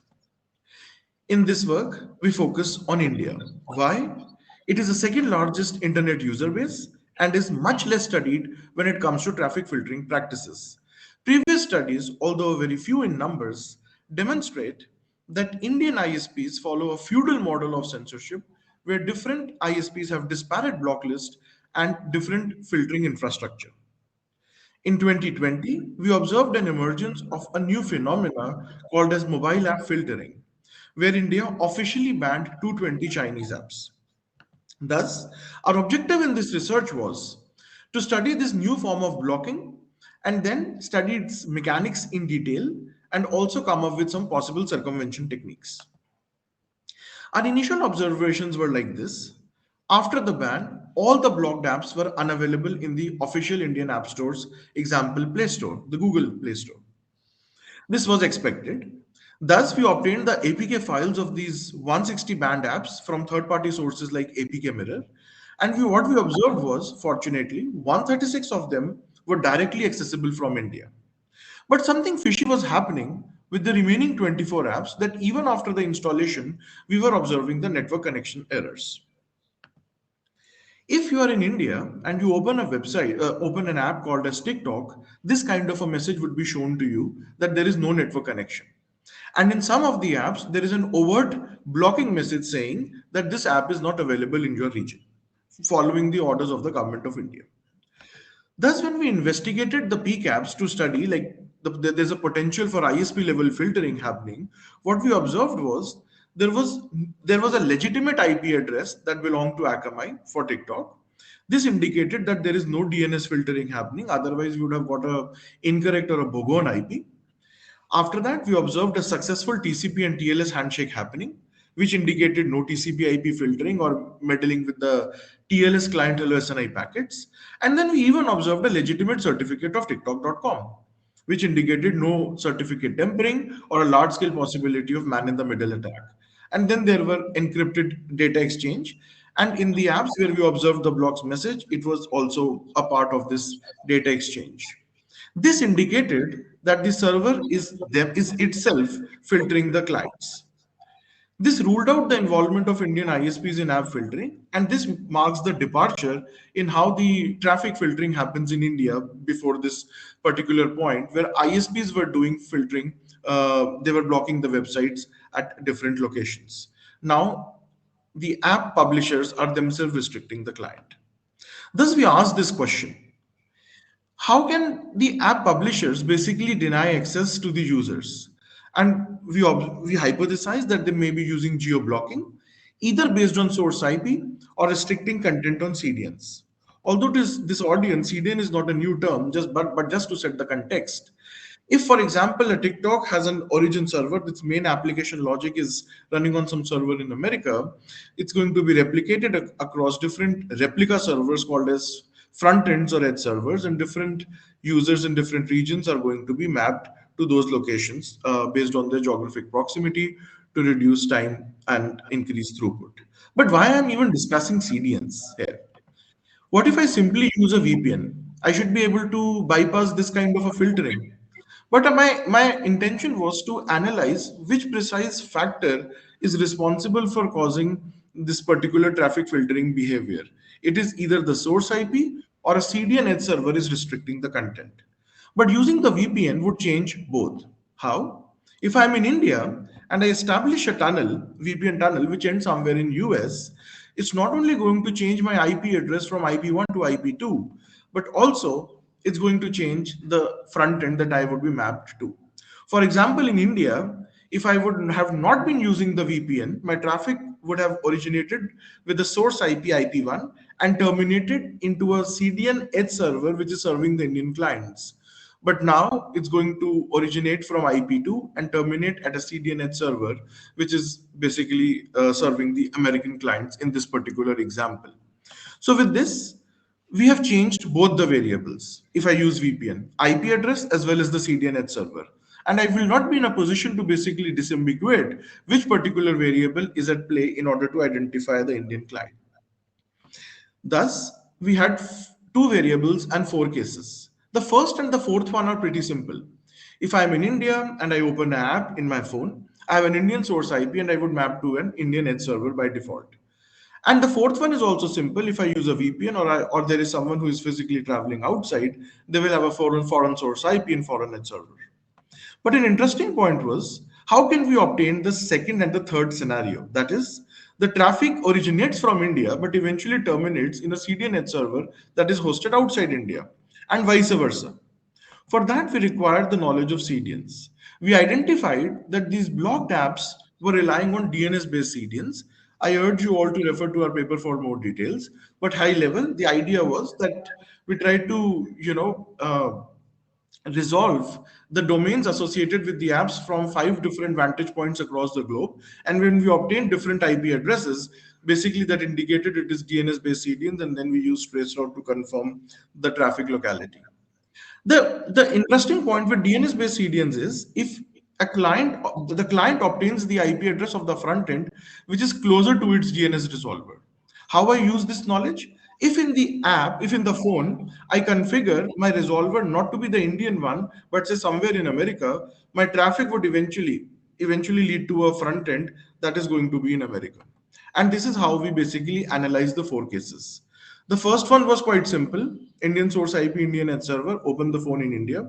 24 apps were inaccessible. Now the second point was I wanted to create scenario Indian source IP, and then the traffic is going to a foreign edge server. For that, I configured the phones in India to use OpenDNS resolvers in uncensored countries. And then again, we observed that the 24 apps were inaccessible. Here we just changed the one variable from Indian edge server to a foreign edge server. This basically indicated that maybe source IP is at play. This is how they're identifying. Then to further confirm the hypothesis, we come to the third scenario, where we have a foreign source IP and an Indian edge server. At that point of time, I was in Germany and I configured my phone in Germany to use DNS resolver in India. With that, the traffic eventually terminated to a resolver that is serving the clients in India. What we observed was here also 15 out of 24 apps were accessible, but something interesting was happening with 9, and 9 apps were still inaccessible. This basically indicated that there's something happening at the Indian edge servers also. Maybe they are not caring about the source IP. Whatever request is coming to these bearing these block domains, they are not going to basically respond. Then as a last case, I connected my phone in India to a VPN and we obtained the foreign source IP and edge server. And now ideally all the apps should be accessible. But to a surprise, out of like previous 9 apps, only one was accessible. Thus, the remaining 8 apps required further investigation. And as a case study, we again examined the TikTok. What we observed was like our goal was to see the traffic in plain text, and we use a MITM proxy. And we observed a myriad of parameters were having a country code as IN, even when we ensured that the location revealing parameters are turned off, that we could have like turning off the GPS, changing the locale settings to Germany, not in India, although the phone was in India. But still, there were parameters like carrier region was set as India. And thus to basically, as a last resort to identify like how the apps are identifying the region as India, we reverse engineered the apps using a JADX decompiler. And what we observed was something interesting, a piece of code. That is, these apps are using this Android telephony manager package where they are actually accessing the location of the client from the SIM card. They're probing the SIM card and accessing the ISO code of the country. And to further confirm that we are on the right track, what we did was we changed the carrier region from IN to US on the fly using the MITM, and also we removed the SIM card, and we were able to basically bypass the particular censorship that was happening.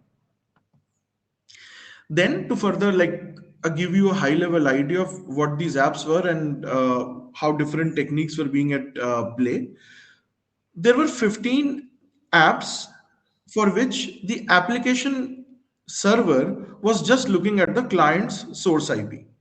Then there was one app, Chess Rush, which was a gaming app, the 16th one, for which both the client source IP and the CDNet server was responsible. So even if the traffic is originating from a foreign country and it is terminating at a CDNet server, the app was censored. And these 8 apps were something like having the most sophisticated logic. They were not relying on the source IP or the edge server. They were rather probing the SIM card to identify the locale of the client. But this is not the end. In 2021, Indian government imposed a permanent ban by saying that these apps are not going to be allowed. I think the discussion basically halted between the government and the app providers.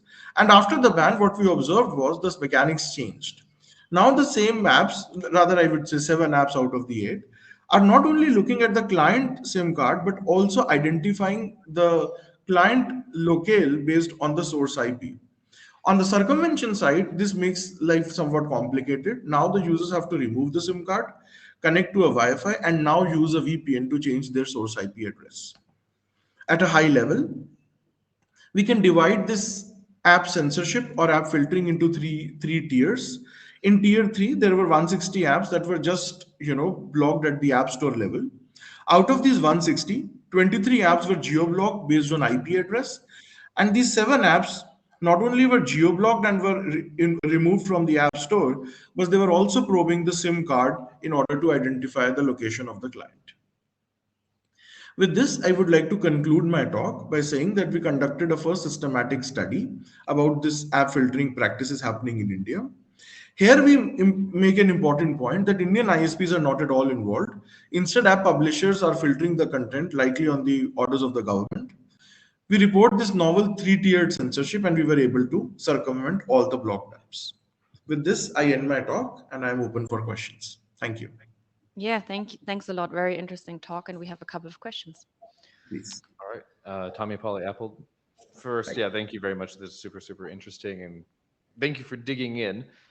So the question I had came up kind of earlier in the talk, and I don't think it impacts any of the results you got because you dug very deeply.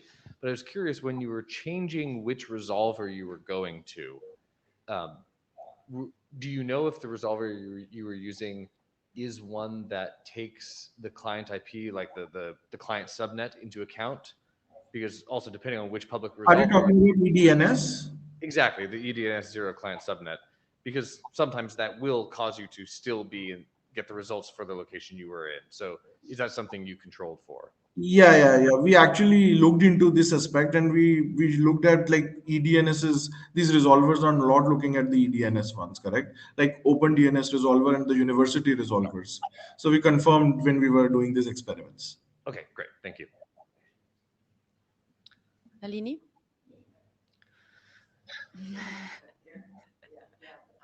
Nalini Elkins. Yeah, really great work. One question I have is, have you played around with eSIMs at all?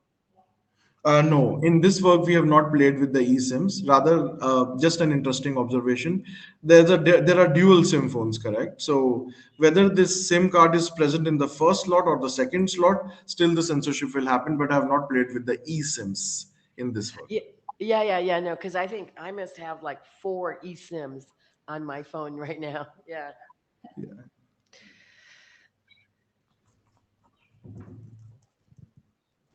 Abhishek from Meta. Great talk.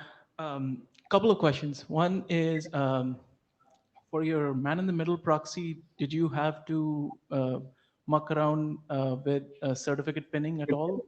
Yep. And the second question is, was the study limited to Android, or did you also look at iOS?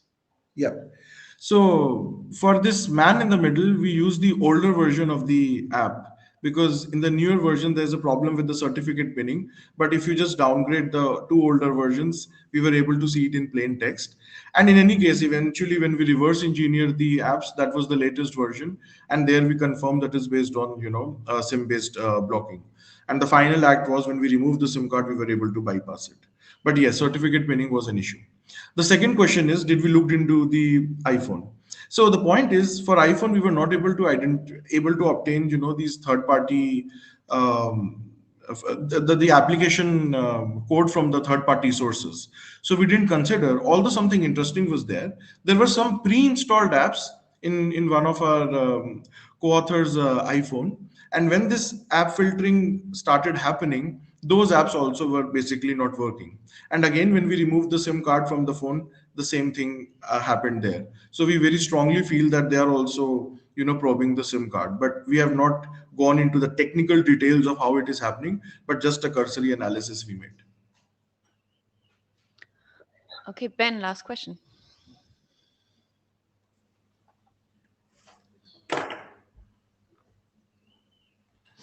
Hi, I wonder if you could help me understand why these presumably foreign entities are complying or appear to be voluntarily complying with this order. And maybe relatedly, could you help me understand if these CDNs are in-house for these companies, or is the CDN potentially another third party in this network of relationships? Excellent question, Benjamin. How can I explain you? Even we are in the position to figuring out ourselves, like why this is happening. So the thing is, we strongly believe that when this particular ban was imposed, there were a lot of media hype about this, and these app publishers were in like constant discussion with the government that the threat to privacy that you are thinking is not that very serious, and do not just impose a blanket ban. And there were hopes that if they are going to abide to the initial ban, maybe they will be in the good books and eventually the ban will be removed. So that's the first point, but eventually the discussions didn't went into the right direction, and the ban was basically made permanent. Now, why CDNs are doing this, that I don't know. Maybe this is between the application publisher and the CDNs, and that's a very important part of the future work to look into this aspect. I think this is just the tip of the iceberg that we've been able to identify. And I strongly feel that in other countries also this might be happening, but although we don't know this, to what extent the apps are, being filtered. But I cannot say it for surety. We even sent emails to some of the app publishers that I don't want to name, but we didn't got the response that why they are doing this and what would be the potential reason that they're so strictly adhering to the bans. Okay. So thank you. yeah, thank you. We are out of time, but please come back with the results of your future work, maybe in person next time. Thank you, everybody who presented, everybody who contributed, asking questions. Also, Tommy for taking notes. Dave, thank you as well for staying up late. Thanks so much, Muriel. See you next time. Bye. Have a good week, everyone.